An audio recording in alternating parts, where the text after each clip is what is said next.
Eh mais c'est bon.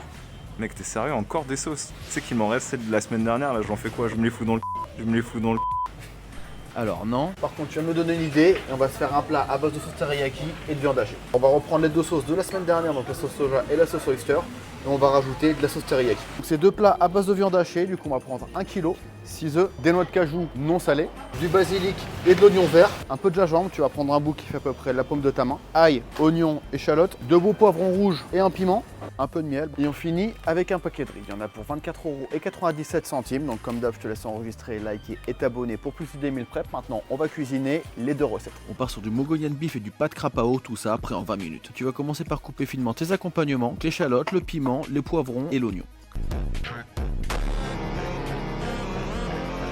Dans une première poêle, tu balances poivron, échalote, piment, et dans la deuxième, tu mets l'oignon. Pendant que ça cuit, on prépare les deux sauces. Donc, teriyaki, soja et miel pour l'une, et sauce huître, soja et miel pour l'autre. Donc, le miel, c'est optionnel, c'est pour que ça caramélise un petit peu plus. Moi, je verse un peu de graines de sésame pour le style, et tu rajoutes un peu d'eau. Une fois que c'est cuit, tu rajoutes ta viande que tu assaisonnes avec sel, poivre, ail pour l'une, et dans la deuxième, tu mets exactement pareil, et tu rajoutes un peu de gingembre. Quand c'est bien cuit, tu verses tes sauces, et tu viens rajouter le basilic dans la première, et l'oignon vert dans la deuxième. Tu mélanges bien pour que ça caramélise, et à côté, on va se faire cuire les 6 œufs au plat. Et voilà, c'est déjà prêt, t'as plus qu'à remplir tes 6 contenants avec ton riz et ta viande hachée. Tu rajoutes les noix de cajou et les œufs en topping et c'est fini. Moi franchement j'adore ce plat parce que c'est ultra rapide à faire tout en étant super bon.